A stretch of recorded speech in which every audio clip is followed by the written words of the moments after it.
Olá, meus queridos e maravilhosos alunos do nono ano, sejam bem-vindos à nossa disciplina de Geografia.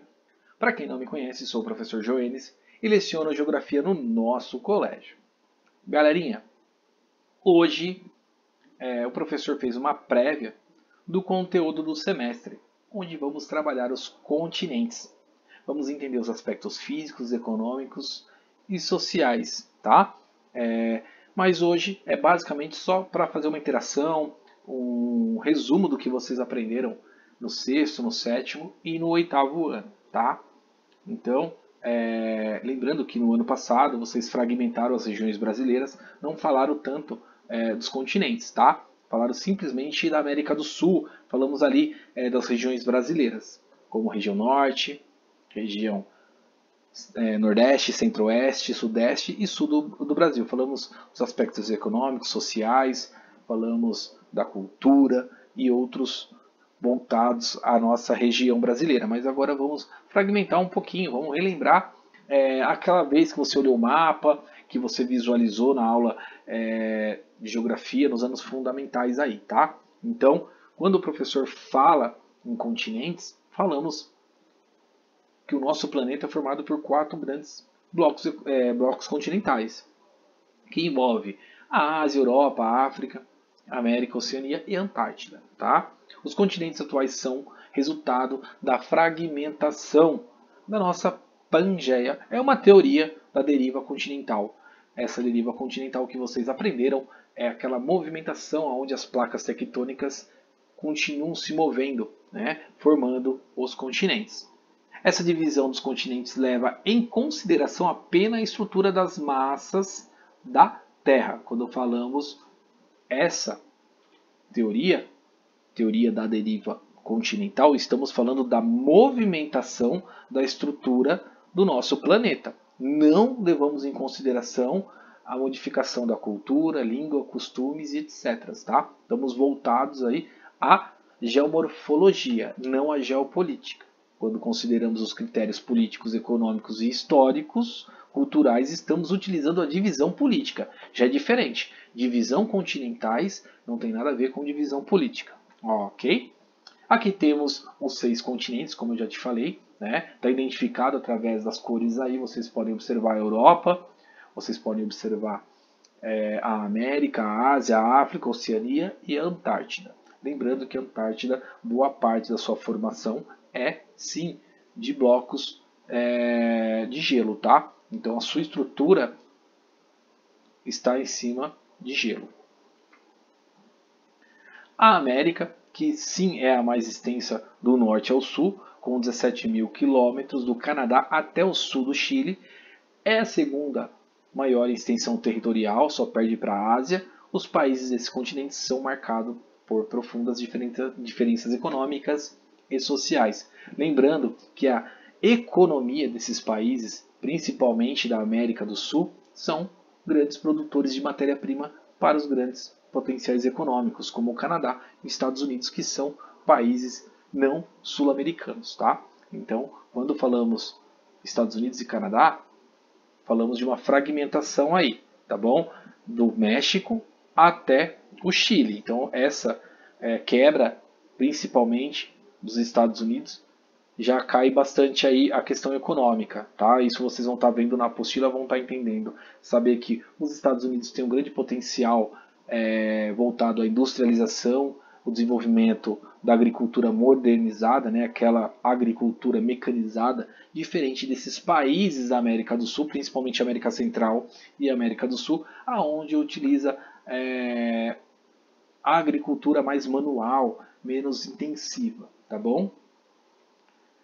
Aqui vocês veem uma imagem com uma quebra da América do Sul. Vocês podem observar lá nos Estados Unidos a imagem da Estátua da Liberdade, onde existe uma grande estruturação econômica, um desenvolvimento muito grande econômico, onde vocês podem observar grandes prédios, uma estrutura muito grande e também uma grande estrutura aqui no Brasil, tá? Essa foto é de São Paulo mesmo, Paraisópolis, onde existe uma grande concentração populacional sem uma renda de desenvolvimento, né? Sem uma renda grande, então acabam se agrupando em pró à sociedade, ali, o desenvolvimento econômico daquela sociedade. Então, a luz, a energia utilizada, a água encanada, então isso falta, né? Então o que acontece? Há um desequilíbrio econômico, a margem de desemprego é menor, o salário acaba impactando na economia local, então o desenvolvimento está voltado sempre às grandes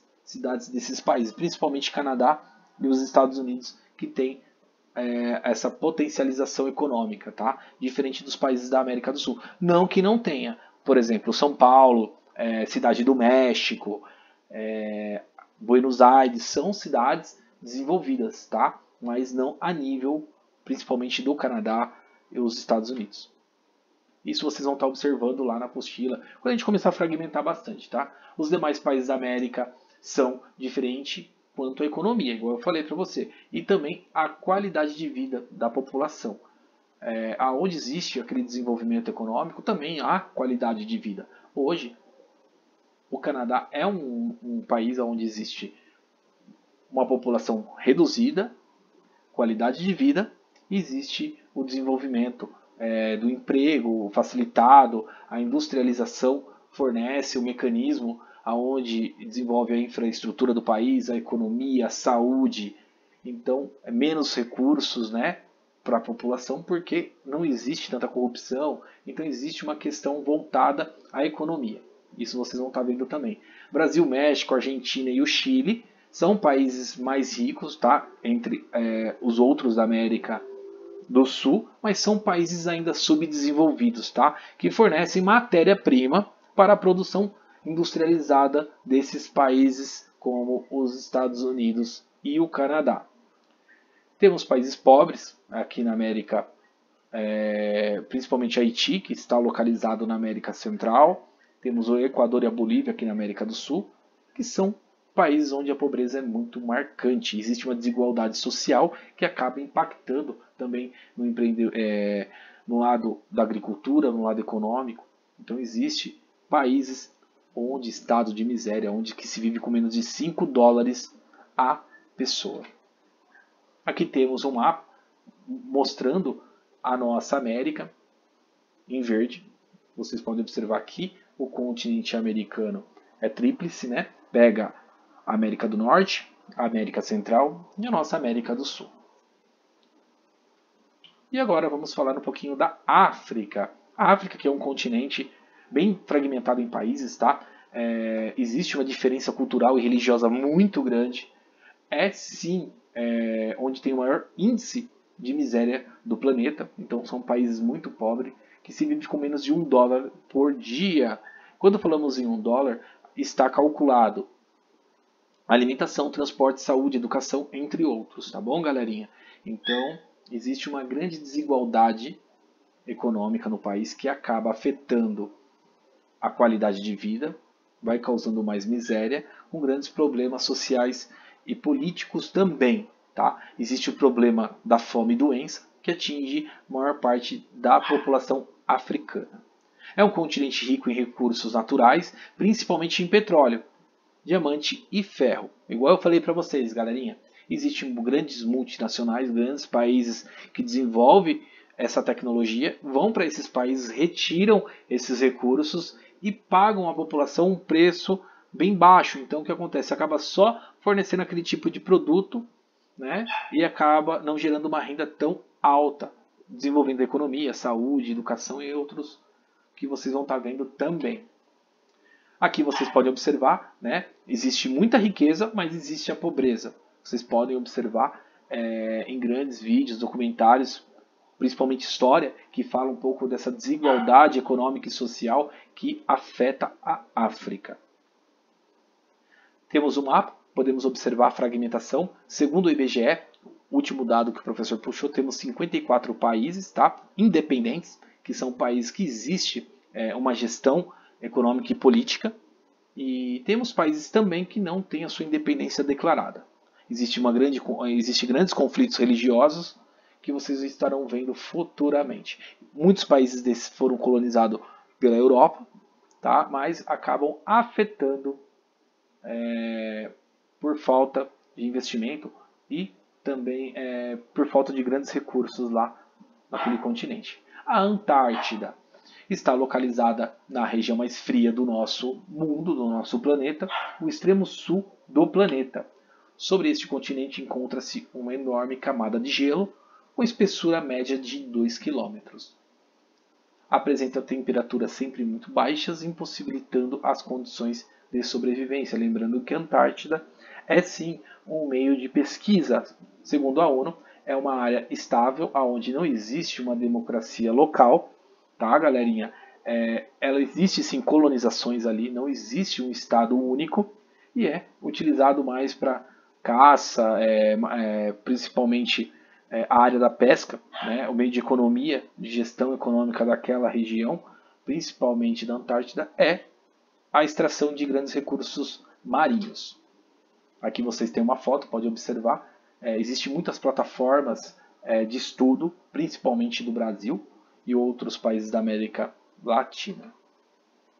Na Antártida existe apenas estações de pesquisa, igual eu falei, está bem ocupada por cientistas durante um curto espaço de tempo, tá? Porque eles têm essa transição de sair do continente pela saúde mesmo, porque a baixa temperatura acaba afetando o sistema imunológico e entre outros, causando várias doenças aí. Vamos ver também. Aqui temos o mapinha pintado em amarelo, que boa parte do continente está, sim, com camadas congeladas, blocos de gelo. E agora vamos falar um pouquinho da Ásia.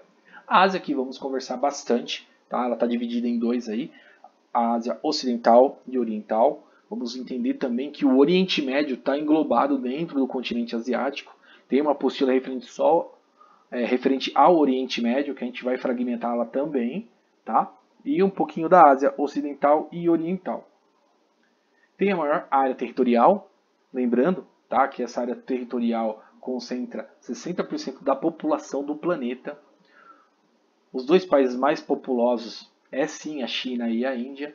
Apresenta uma economia bastante diversificada. Existem países com grande desenvolvimento industrial, como o Japão, Coreia do Sul, e outros emergentes. O que é emergentes? Em crescimento, tá? Em desenvolvimento, como a Índia. A Índia, que é sim a fornecedora da vacina do Brasil, foi lá que foi desenvolvida a vacina Coronavac, que está sendo utilizado pelo governo do estado de São Paulo e está abrangendo todo o país. E provavelmente é ela que vai imunizar todo mundo e vai voltar às aulas, vai voltar ao emprego, vai voltar a economia a girar, vai voltar tudo, na verdade, graças a este país emergente como a Índia, ok? Apresenta uma grande quantidade de países pobres e com grave problemas sociais, principalmente a Índia, tá? Que é um dos países mais populosos do planeta. Existe uma grande, vamos falar assim, uma problemática muito grande social, onde que as questões religiosas, as questões econômicas, a infraestrutura do país acaba afetando a economia, tá? Então a Índia não cresce de uma forma ordenada, ela cresce de uma forma desordenada e por isso que ainda está como um país emergente. Aqui temos uma foto da Ásia, principalmente de países pobres, tá? Temos ali o Oriente Médio, os sheiks, temos a Índia aqui embaixo e também temos provavelmente algum país, se eu não me engano aqui é o Japão, com os seus painéis luminosos. Nesse continente também se localiza o Oriente Médio, como eu já falei, né? Onde está cerca de 50% da reserva de petróleo do planeta. Apresenta também grandes diversidades étnicas, culturais e religiosas. O sul e o sudeste são extremamente estáveis de ponto de vista geológico. Lembrando que o Japão está lá no sul do continente asiático e lá tem uma grande estabilidade das placas tectônicas que vão causar e causam grandes erupções vulcânicas, terremotos e acabam gerando grandes tragédias. Vocês podem acompanhar aí pela internet grandes vídeos aí, pequenos vídeos também que mostram essa estabilidade das placas tectônicas, essa formação geológica, aonde que tem a ruptura de algumas placas e com a movimentação do solo acaba causando grandes tsunamis e terremotos. Lembrando que tsunami é quando acontece nos oceanos e terremoto quando acontece o abalo sísmico na estrutura geológica, né, na área terrestre. Ok? Aqui temos o mapa da Ásia. Vocês podem observar o continente asiático e pode ver a grande fragmentação de países. E lembrando que a Rússia, sim, é o maior país em extensão territorial. A Rússia é o maior país em extensão territorial. Vamos falar um pouquinho da Europa. Europa, que é um continente pequeno, dividido em diversos países bem fragmentados, tá? Possui uma grande importância na história mundial. É dali que saíram grandes colonizadores, principalmente da Espanha, de Portugal, tá? Da Inglaterra. Boa parte da cultura dos Estados Unidos e também do Canadá vem da Inglaterra, vem a colonização aí, tá? O professor de história pode entrar em mais detalhes e vai entrar referente a isso. Pois foram responsáveis pela colonização de diversos países da América, da África e da Ásia, como eu já falei. A maioria dos países da Europa apresentam elevados desenvolvimentos econômicos, lembrando que a Europa em si tem a zona franca do euro, são países que se juntaram devido à União Europeia, que causaram ali a evolução econômica, então causaram facilitações econômicas, o próprio euro, né, que é uma moeda que circula entre esses países, facilitar o meio comercial, abrangendo fácil acesso às fronteiras e negociando, tá, o seu produto, o PBI, né, o PIB, tá, que é o Produto Interno Bruto, o PBB também, e também a ação monetária, gerando uma facilitação em meios jurídicos e comerciais, que vocês vão estar vendo na apostila. Sofre também com algumas problemáticas, né, como o conflito da religião, principalmente religiosos separatistas, o desemprego e a população miserável, além da xenofobia. Porque o leste da Europa, que vocês vão estar vendo isso lá na quarta apostila, depois da quebra, né, da União Soviética, esses países fragmentados ali do socialismo começaram a tentar entrar junto com o capitalismo. Então esses países começaram a abrir as portas, né, referente a investimento desses países mais desenvolvidos da Europa. Então lembrando que o leste europeu tinha boa parte da sua economia voltado à União Soviética, que era o socialismo. Então existe ainda essa quebra, tá, econômica e religiosa que acaba afetando, tá bom? Também tem bastante xenofobia dentro do continente, tá? Aqui temos uma foto um pouco relevante mostrando a cultura da Europa perdendo o seu espaço para o capitalismo. Grandes prédios em meio à sua estrutura apertada, né? Porque a Europa tem essa infraestrutura colonial de ser uma casa próxima à outra, acesso à industrialização, à capitalização de recursos como gás natural, água, esgoto, então eles eram muito conjuntos, né? Mas com a chegada da evolução, principalmente da economia com os meios tecnológicos, começaram a perder espaço para grandes empresas, grande industrialização, tá? E começou a modificar. Isso a gente vai ver também. E aqui temos o mapinha da Europa, lembrando que a Europa abrange uma área bem pequena referente aos continentes. E a Oceania é formada por uma massa continental, que é o nosso grande país, a Austrália. Essa ilha, e tem diversas ilhas, tá? Maiores e menores. A Austrália e Nova Zelândia apresentam elevados padrões de vida. Porque, galerinha, não tem tanta influência, tá? Não existe tantas fronteiras e não existe tanta colonização de outros países, essa mudança cultural, igual acontece no Brasil e em outros países. São países reduzidos ali a grandes arquipélagos, ilhas que dão essa elevação na qualidade de vida. E também tem grandes recursos naturais, principalmente os corais, que são o pulmão do planeta. Os demais países são considerados pobres, com economias baseadas em atividades primárias. São pequenos países minúsculos, tá, galerinha? Países que chegam a ser do tamanho do Paraná, até menor. Aqui temos uma boa imagem de uma ilha próxima à Oceania. que depende muito do turismo para sobreviver. Temos o mapinha da Oceania e por aqui finaliza o nosso conteúdo da aula de hoje, tá bom? É uma revisão, é uma leitura, quero que vocês se aprofundem aí, porque é um conteúdo legal de trabalhar e será ministrada ao longo da nossa volta aí, junto com as apostilas. Agradeço a presença de todos, meus queridos. Dúvidas? Podem me chamar, podem argumentar, podem criticar. E a gente se vê segunda-feira na nossa próxima aula, ok? Agradeço e fiquem com Deus.